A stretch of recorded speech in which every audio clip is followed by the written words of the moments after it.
हर हर महादेव दोस्तों, ओम नमः शिवाय। आप सभी को नाग पंचमी की हार्दिक शुभकामनाएं। आप सभी पर महादेव की कृपा सदा सर्वदा बनी रहे। आज की वीडियो में आप जानेंगे साल 2025 में नाग पंचमी का त्योहार कब है, किस दिन आपको पूजा करनी चाहिए, पंचमी तिथि कब से प्रारंभ होकर कब समाप्त होगी। सभी जानकारी आपको इस वीडियो में प्राप्त होने वाली है, तो आप सभी लोग हमारे साथ वीडियो में जुड़े रहिएगा और वीडियो को पूरा जरूर देखिएगा। प्रिय श्रोताओं, हर साल सावन मास के शुक्ल पक्ष की पंचमी तिथि को नाग पंचमी का त्योहार मनाया जाता है। इस दिन नाग देवताओं की पूजा की जाती है। मान्यता है ऐसा करने से नाग देवताओं की कृपा प्राप्त होती है। पूर्वी बिहार में नाग पंचमी के विशेष अनुष्ठान के लिए बारीक कलश की स्थापना की जाती है। यह एक मिट्टी का बड़ा घड़ा होता है जिसके चारों ओर गोबर से सुंदर आकृति बनाई जाती है और इन आकृतियों में सांप की आकृतियां सबसे अधिक होती हैं। फिर कलश की स्थापना करके 5 नागिन बहनियों को बुलाया जाता है और कलश स्थापित किया जाता है। इस दिन बहुत सी जगह पर नाग पंचमी का मेला भी लगता है। आज के दिन काल सर्प दोष निवारण के लिए नाग देवताओं के अलावा मनसा देवी की पूजा और मनसा देवी के दर्शन करना भी अत्यंत शुभ माना जाता है। इस दिन सुबह के समय और शाम को प्रदोष काल के समय नाग पंचमी की मुख्य पूजा की जाती है। तो प्रिय श्रोताओं, अब जान लेते हैं नाग पंचमी के शुभ मुहूर्त और नाग पंचमी की सही तिथि के बारे में। इस बार सावन मास के शुक्ल पक्ष की पंचमी तिथि 28 जुलाई सोमवार रात 11:26 से शुरू होकर अगले दिन 29 जुलाई मंगलवार को मध्य रात्रि 12:46 तक रहेगी। और इस बार क्योंकि मंगलवार के दिन पंचमी तिथि रहेगी, तो 29 जुलाई मंगलवार को ही नाग पंचमी का पर्व मनाया जाएगा। और सबसे विशेष बात है कि इस दिन मंगला गौरी व्रत भी होगा। इस दिन मां गौरी के साथ साथ भगवान शिव की पूजा भी की जाती है। तो आपको दो व्रत एक साथ रखने का सौभाग्य भी प्राप्त होने वाला है। इस दिन अष्टनागों की पूजा करके नवना नाग स्रोत का पाठ करके कथा का श्रवण करना चाहिए। अब जानते हैं इस दिन पूजा का शुभ मुहूर्त क्या रहेगा। तो 29 जुलाई की नाग पंचमी है, दिन मंगलवार को। तो इस दिन पूजा का शुभ मुहूर्त सुबह 5:41 से 8:23 तक रहेगा। इसके अलावा जो लोग सुबह के समय पूजा ना कर पाए, वे शाम को प्रदोष काल के समय में भी पूजन कर सकते हैं। आसपास शिव मंदिर में भगवान शिव के गले में या शिवलिंग के चारों ओर लिपटे हुए सर्पों की पूजा भी इस दिन कर सकते हैं। प्रदोष काल का समय रहेगा शाम 6:16 से लेकर 7:46 तक का। तो इस बीच में भी आप शाम की पूजा कर सकते हैं। ज्योतिष अनुसार साल 2025 में नाग पंचमी पर शिव योग, रवि योग और लक्ष्मी योग का बेहद शुभ संयोग बन रहा है। अब बात करते हैं नाग पंचमी के दिन पूजा किस प्रकार से करना चाहिए, कैसे करना चाहिए पूजा कि भगवान शिव की कृपा आपको प्राप्त हो सके। तो शिव की आराधना और नाग देवता की पूजा करने के लिए इस दिन सुबह सवेरे जल्दी उठकर स्नान आदि करके स्वच्छ वस्त्र धारण करने चाहिए। अब इसके बाद आपको गाय के गोबर से नाग का आकार बनाना होता है। तो मिल जाए गाय का गोबर तो अत्यंत श्रेष्ठ है, नहीं तो गेरू से भी बना सकते हैं। नाग देवता का चित्र बनाते हैं घर के मुख्य द्वार के दोनों तरफ। कई स्थानों पर घर के मंदिर में दीवारों पर भी बनाते हैं। तो जैसा आपके यहाँ होता है आप लोग उसी प्रकार से कर लीजिएगा। घर के मुख्य द्वार पर जरूर बनाना चाहिए नागों की आकृति। और फिर नाग देवता का ध्यान करके थोड़ा सा दूध, कच्चा दूध गाय का होता है, और इसके साथ ही जो खील होती है जो दीपावली पर आप अर्पित करते हैं सफेद वाली, वही खील या फिर मीठी खील आपको मिल जाए तो आप उसका प्रयोग कर सकते हैं। चंदन, रोली, पुष्प अर्पित करके विधि विधान से नाग देवता की पूजा की जाती है। इसके अलावा घर के आसपास कोई शिवलिंग है तो शिवलिंग पर भी नाग देवता बने रहते हैं, आप उस पर भी दूध अवश्य अर्पित कीजिए। और भगवान भोलेनाथ के साथ ही नाग देवता की पूजा कर लीजिए। इससे नाग देवता के साथ ही भगवान भोलेनाथ की कृपा भी प्राप्त हो जाती है। अगर आपकी जन्म कुंडली में काल सर्प दोष है तो इसके लिए चांदी के जो सर्प होते हैं, चांदी का नाग नागिन का जोड़ा बनवा लीजिए और फिर एक थाल में रखकर विधि विधान से इनकी पूजा कीजिए। जैसे कि थाल में आपको दोनों सर्प रखने हैं। सर्पों का मुख एक दूसरे की तरफ होना चाहिए और दोनों तरफ मतलब सर्पों के दोनों तरफ आपको बनाना है स्वास्तिक।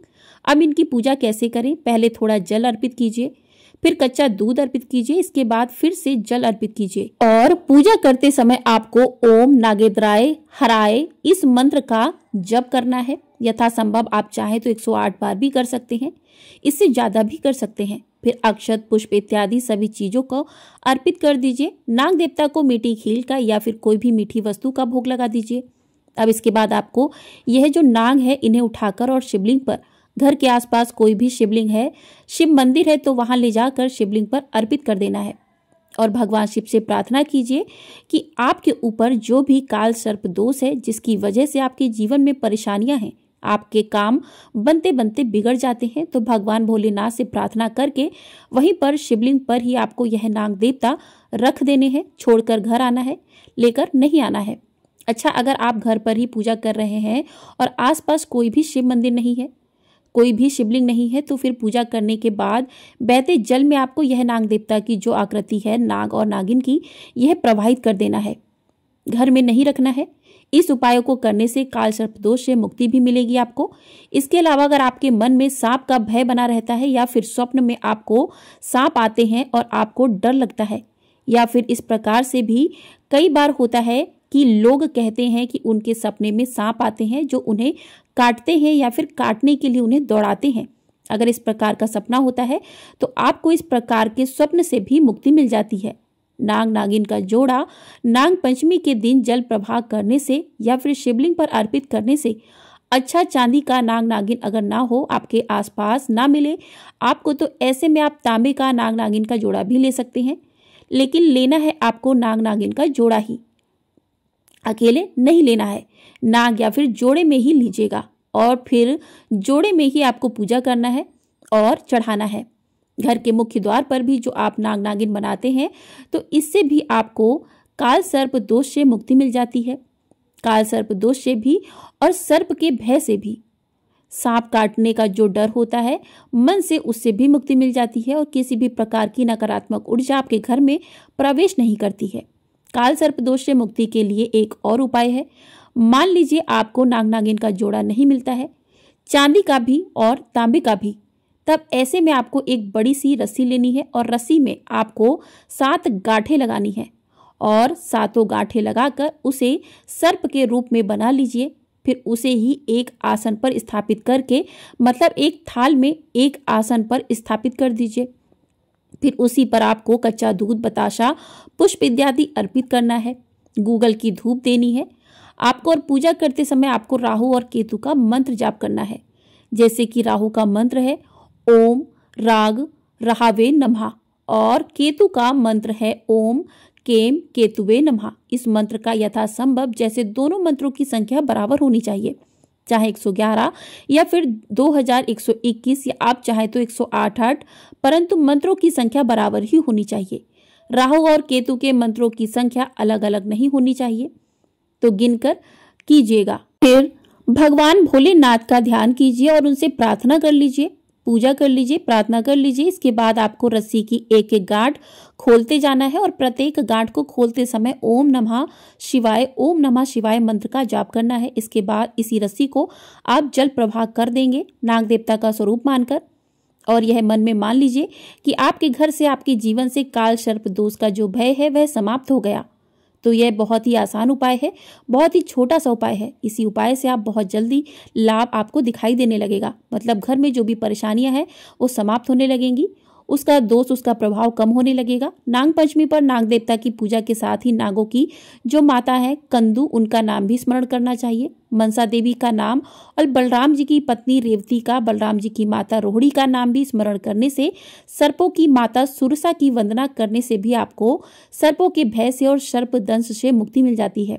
मान्यता है कि नाग पंचमी के दिन घर के आंगन में नागफनी की जो शाखा होती है, मनसा देवी की पूजा उसी शाखा पर करने से विष का भय नहीं रह जाता, मतलब नागों का जो काटने का डर मन में है उससे आपको मुक्ति मिल जाती है। और पहले मनसा देवी की पूजा करके उसके बाद अगर नाग देवता की पूजा करते हैं तो इससे भी काल सर्प दोष से आपको मुक्ति मिल सकती है।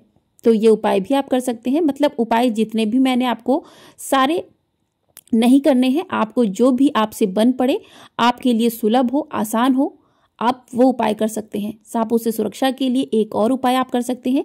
घर की जो बाहरी दीवार है उसके ऊपर आस्तिक मुनि की दुहाई ऐसा आपको लिख देना है। इससे आपके घर में सांप प्रवेश नहीं करते हैं और इससे काल सर्प दोष का जो प्रभाव है वह भी कम हो जाता है। अगर आपकी जन्म कुंडली में काल सर्प दोष है तो बताने की आवश्यकता नहीं है कि आपका काम बनते बनते एकदम लास्ट मोमेंट पर जाकर बिगड़ जाता है। ऐसा लगता है बस अब होने ही वाला है और वहीं पर आपका काम खराब हो जाता है, वहीं से आपका काम बिगड़ जाता है। तो ऐसी स्थिति में आप यह उपाय कीजिए, निश्चित ही आपको लाभ मिलेगा। तो इसी के साथ आज की वीडियो को यहीं पर करते हैं समाप्त। नाग पंचमी की कथा की वीडियो आपको हमारे चैनल पर मिल जाएगी, तो आप लोग वहां से जाकर देख सकते हैं। काल सर्प दोष यदि कुंडली में है और सांपों से भय रहता है, स्वप्न में आते हैं, तो ये उपाय आप करके इससे छुटकारा पा सकते हैं और नाग देवता की कृपा को प्राप्त कर सकते हैं। हर हर महादेव।